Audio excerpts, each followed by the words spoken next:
let's do it.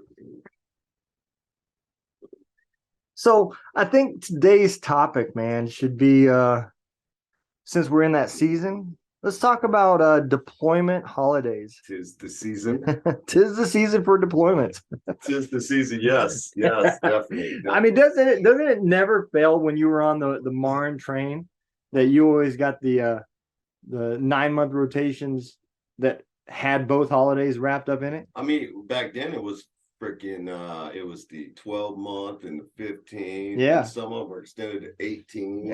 And you know, when they started the 9-month, hell, I wasn't at Stewart no more when it was 9 months. Oh, wait, no, I was too. Yeah, fuck.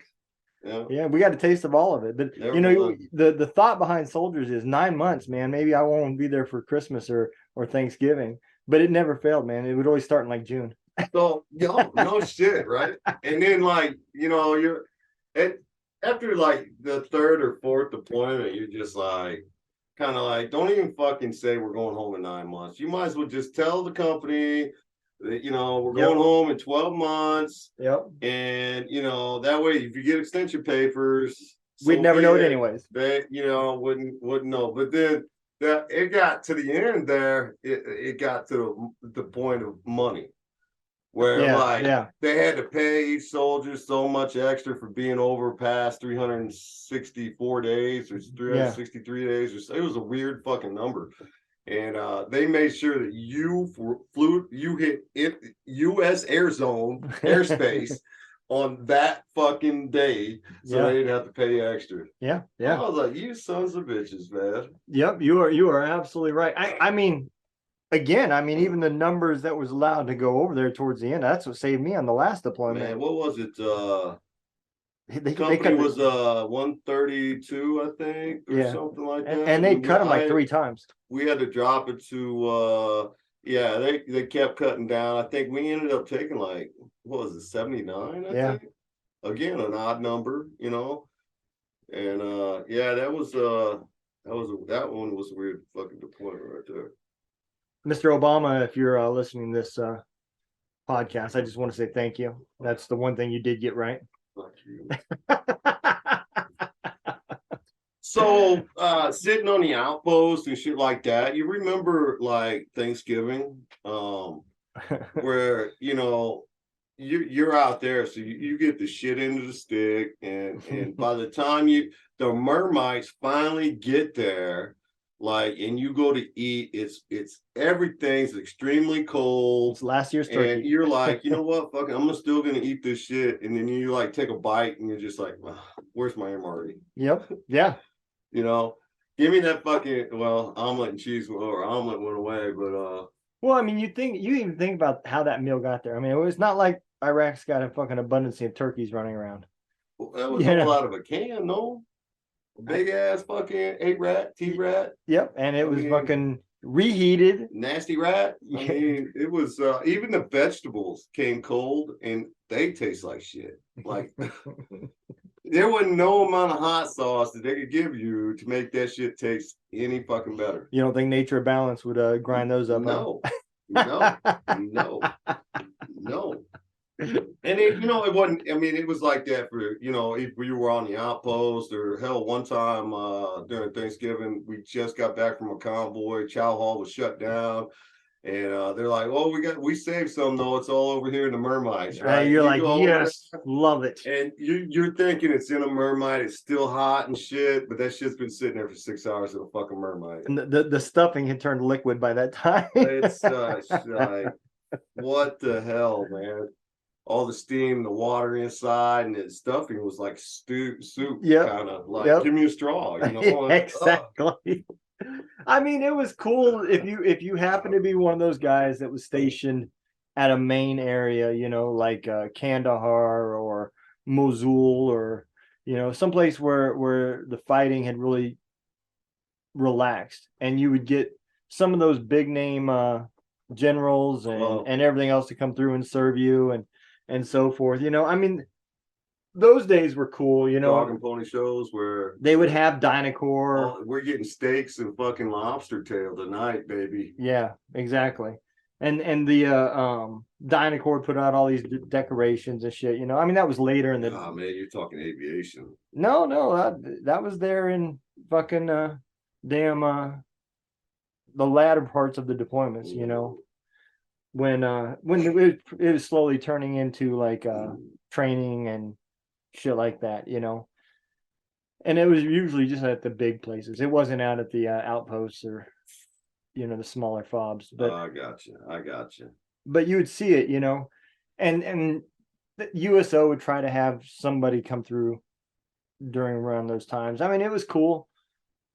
It still sucked when you started thinking about home and everything else. You're sitting there for fucking Thanksgiving and your family's sitting at the table, fucking 14,000 miles away.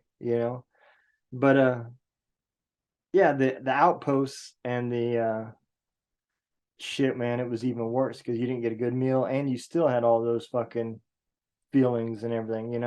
Actually, in some of them places, man, like all that separated you from the like Iraqis or Afghanis or whatever was a wall. Yeah. And their army was on the other side of that wall. And it's just like, I bet they're eating better than us, Well, they sure as hell was. They sure as hell wasn't when we invaded. No, not when we invaded. The later parts. They would trade their fucking gun for a fucking MRE. Here's my AK. Give me the exit Hamlet.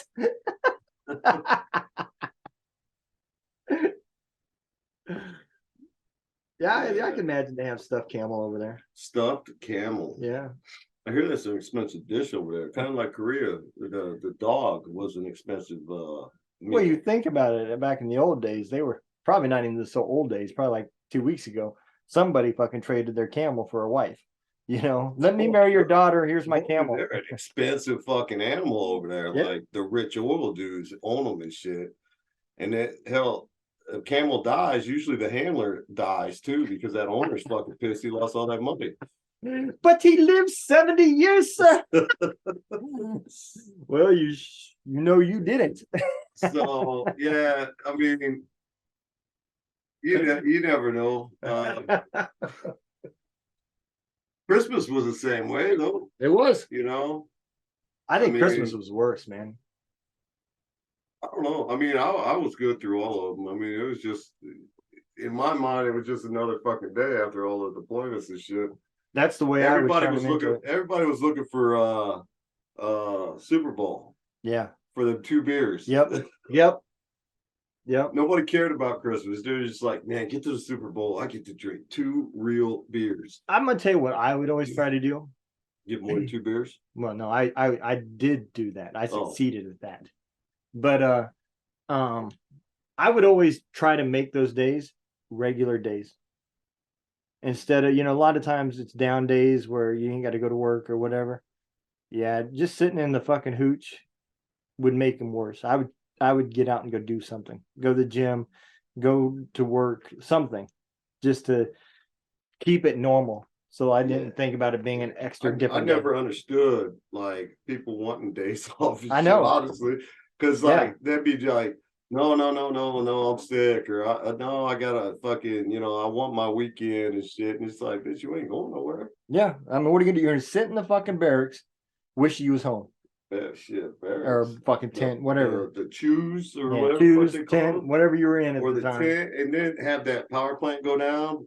and then you're a sardine. Yep. Fucking roasting your nuts off inside a chew. Yep. Yeah, I don't know, man. They were fucking weird. The funniest thing I remember though came from around the holidays. That was about that time frame when that sergeant major put that scale next to the fucking pies and all the desserts, and then he fucking printed a AR 600-9. Sergeant Major Parker. Yeah. That shit was fucking hilarious. Yeah. And he would sit in sight of people to go up there and get him, and he would say some shit. You sure you want that dessert? you sure? Did you make your last cake test? Think about this. It's holiday season. There'll be a PT test after this holidays. I'm surprised there wasn't a PT test on that holiday with him. No shit. God damn. But he was a good guy though. He was really a good guy. Yeah. He was another one that didn't care about the fucking political correctness. No filter. this is what you get. Yeah. Yeah, he's retired. I think he retired out of North Carolina, probably. Yeah. I think so. One too many jumps for that guy, I think. It's one too many. Well, remember the scar he had was from rodeo. Bull fucking stopped his fucking head. Yeah. I was like, yeah, well, you're a tough guy in my book. Yeah, he was. How he made it through a whole career, I mean, he would never make it in today's military. I mean, sexual harassment would have him fucking gone. Because he did not watch his mouth at all. He didn't give a fuck. Everybody was a soldier. Everybody was green. He didn't give a fuck. Yep. Yeah. That was good though. Yeah. I mean, coming from units where females weren't allowed, for me, that was normal. That was one of them though. That was 315. To an extent. There was females in 315. Well, no, I'm saying in our companies. Yeah. But he treated the Echo Company maintenance personnel and the order of the room people and all the places and all the cooks. He treated them just like an infantry person. He talked the exact same way. He didn't care whether you had tits or a dick or he didn't look at that shit. If he had his way, there would be one standard. It would be the 17 to 21-year-old male standard. You don't need a tent. Put that cot up right under that fucking tree. Yep. Light infantry all the way. Yep. Yeah, he was die hard, man. He bled that fucking blue tassel. Oh yeah. That and the Ranger. Yep. Yeah, man, those are. You think back about the deployments and the time. I think a lot of it too also depended on when the holiday season hit. Yeah. It didn't seem to be as bad if you went right before the holiday season. Because you celebrated it a little bit early with your family and you left, What do you think's worse? Birthdays or Turkey Day? Oh, Turkey Day. I don't give a fuck about my birthday. Not your birthday. I'm talking about your daughter's. Oh, yeah. That's how many did you miss? Damn near all of them. I mean, July. She made that clear on family time, too. She did. She did. And to this day, I mean, I'm talking about her and her old man were in the dating scene where they're telling each other their laundry about the shit that fucking bothers them. And that was one of the things she brought up, that I fucking was never there for her birthday, but I was always there for Jonathan's. Yeah. Like, I can control when fucking deployments are, Well, I mean, you should have pulled out and, did it a little down the road. At that point, I followed the instructions, man. It said fucking place on organ to prevent pregnancy. I put the whole fucking box on our piano and fucking she still got pregnant. I didn't know there was a difference between an organ and a piano. Oh man. Yeah. I bet if she's listening to this though, she'd be like, yeah, motherfucker. She'd say, yeah, you still weren't there. That's what she'd say. In that twang. Yeah. That southern twang. I went right through the whale. I don't know if you're her father. It's like, what the? When she first opened her mouth, I was just like, wait, who the fuck is? Are you sure? Her mom's Korean, her dad's American, and she's fucking country as hell. Yeah. I mean, I met some fucking country people, boy. I bet if you let her go loose, you don't even know what the fuck she's saying. It's like another language. Oh yeah. She didn't start drinking till she met this guy. Well, you put a little Jack in her. I mean, you put a little Jack in her, and she gets that way. But yeah, that shit was crazy. You could tell that why when she got excited when we brought up the well, about her running into the well. Yeah. She started turning into an auctioneer. Oh man! Oh, she'd make a good one too, wouldn't she? Yeah. I should post the video I made her sing Informer. You have it? I do. Yeah.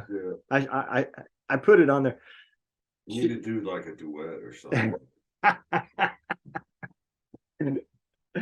Yeah, we was driving back to Des Moines to see Mom, and so having satellite radio, you can find just about any old shit, right, or internet. So we got on this topic of what we listened to as kids at her age. So she wanted to hear songs from that era. I listened to things like I don't know, older rap is what I listened to. And that was one of them. That was back in the Vanilla Ice, fucking Run Ice Baby, DMC, Run DMC. I had her sing Buttermilk Biscuits by NWA. Yep. How'd she do? She did better with that one than she did Informer. You know what though? She brought up the lyrics. She found it on YouTube where it actually posted the words. Yeah, there was a lot of words in there I didn't even know was in the song. Man, I couldn't even imagine. Informer by Snow.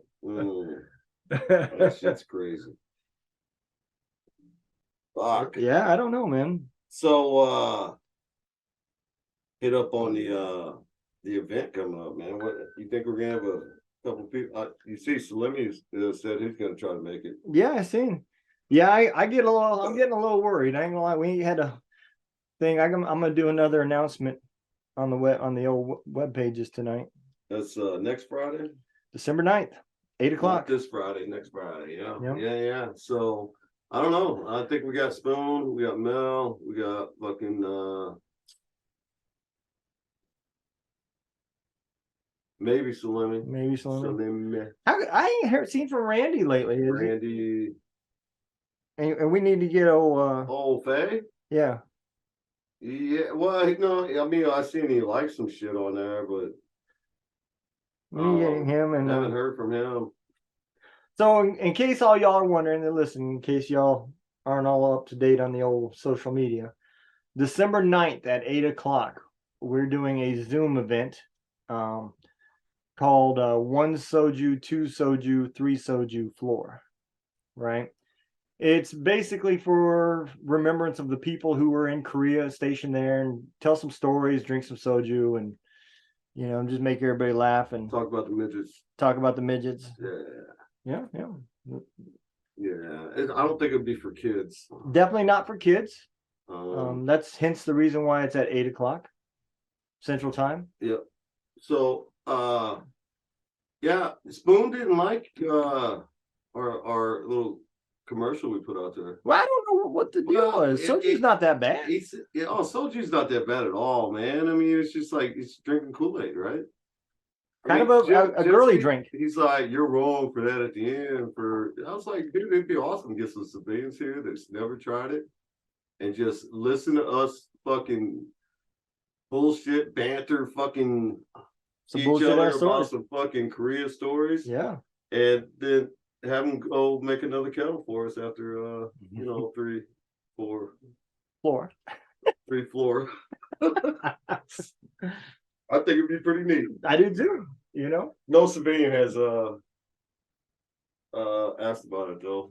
I think I might throw an invite out there to like, dude, you know what? How about fucking Frida and Dan? Yeah, absolutely. Get them over here. Absolutely. Yeah. Maybe we'll have to set it up in the old guest apartment room to give more room for people. No, we can do it downstairs. Okay. Why not? Right? Okay. I mean, set up a fucking table or cover a pool table and we'll do it right there. Put some stools around that motherfucker. I just didn't know if you wanted to still be PG or away from the kids. Believe me, he ain't gonna fucking hear shit. He'll be in there with his headphones on playing fucking PlayStation. Okay. His birthday just hit, so he's got modern. What is it? He's got the new Call of Duty game. Okay. And basketball. So hell, I don't even know. Like, I think he's here right now, but I ain't seen him. You might want to tell him that that's not how the Army is. I'd hate for him to join and tell the commander that he thought it was Call of Duty. Yeah, that won't happen. That won't happen. Yep. Oh man. Hey, so December, I'm trying to push our goals, man, and get the subscriber count for YouTube up, get the downloads up. I posted them on our website what our current stats are and what our current goals are. So hopefully anybody that's listening, you've already started helping us by listening. And if you're listening but not watching, go to Two Drunk Dudes in a Gun Room on YouTube and subscribe. Damn it. And if you're watching but not listening, go to twodrunkdudesinagagunroom.com and download the podcast. We need numbers. We're not asking for money. We don't want your money. We want your numbers. Just your souls. That's all we need. Your souls. I met a Marine today. I ain't met before, and then met another squid. Was he in the Dollar General section picking up the small box of crowns? No, but I was gonna bring him some because I met him yesterday in the class I'm going through right now. And I was like, man, I fucking should have brought some crayons. I said, hey, you going to lunch? I got you, man. I'll buy your lunch today and hand you like fucking 6-pack of crayons. But yeah, no, they're out there though, and they both own some land too. Yeah. One owns land in Steelville, one owns land over there in St. James. Okay. You know, one dude St. James like fucking 130 acres. Yeah. Yeah. That's good shit. So the one thing God ain't making no more of, land. Yeah. He might. I think you and Siri are having a little thing going. Something, man. I don't know. I don't know. We're talking about squid and and Korea kind of goes Marine together. And all of a sudden Minecraft pulls up. I know that'll be one of the topics that's talked about on the soju night. Is you ever went down to the fish market in Korea? No. Oh my god, dude! What you see in the movies, that's exactly what it is. No, Ajima standing there fucking cutting heads off fucking fish. No. I went down. Well, down in Seoul. I was down in Seoul to all the little outside vendors and shit like that. Most of them were all fucking dried fish and shit like that. But no, I never. Yeah, I went down to the real deal. I never went to the actual fish market. I would go hang out with a few of the Katusas, and they would take me down and show me real Korea, not the tourist Korea. You had some cool Katusas though. A couple. I didn't have none. Yeah, we had a couple. No. I had one that I told him that if the war broke out, because he was talking shit about how they don't want us here and so forth. I said, bitch, that's the only thing me and you agree on, is you don't want us here and I don't want to be here. I said, but I can tell you if the war breaks out, I'm shooting anybody fucking headed south because I can't tell the difference between you or the guy from the north. Well, my first one I had the rock star Major beat him up, and then I didn't have it. I told him he fucked up doing whatever, and the next thing you know, like 15 minutes later, he came back out and said, "You're not gonna have a problem again." And I was looking down the hallway like, man, what was all that screaming? So he beat the fuck out of it. Good. And so, like, the next Katusa after him was just like, you know what? If I fuck up, I'll tell you Sergeant Major. He fucking kissed everybody's ass. That's all you gotta say. I'll tell you fucking Rockstar Major. So was the Rockstar Major there with y'all, or did he just No, he just came and did visits.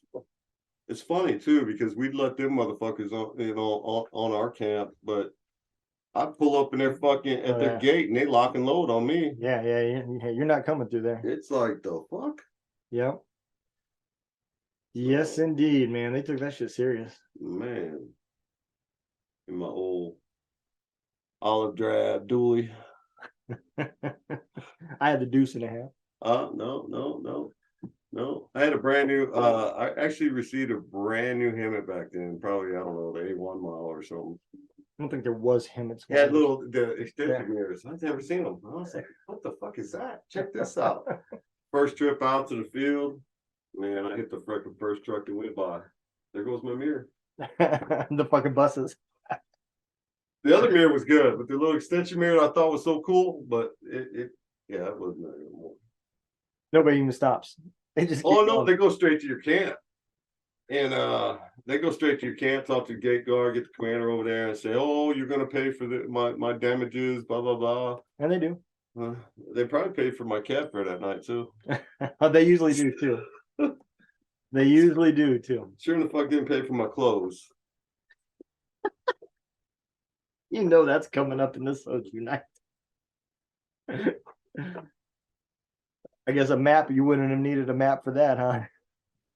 Even with the map, that's a long walk in case you the fucking Stanton. Butt ass naked. But that's that. Did you ever There's find no out? fucking woods. Did you ever figure out how it happened, what happened? No. This day, This day, I have no idea. I don't even remember like the people I was in Korea with. I tried. So we got to get to the bottom. I tried to remember the guys I was stationed with because it was air cab.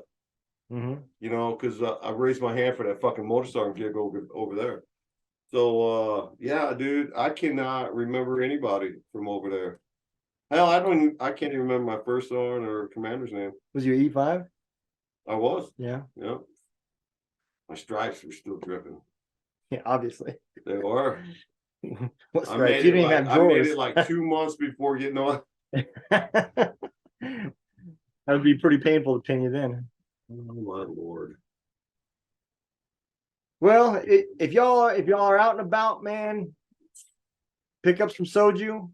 Don't make no plans for December 9th. If it lasts till midnight, it's my birthday. So you can tell me I'm an old fuck. What are you, 49? I'll be 48. I think I'd have to do the math. But anyways, it's about Korea, not birthdays. So come join us. Have a good time, man. See ya. Later.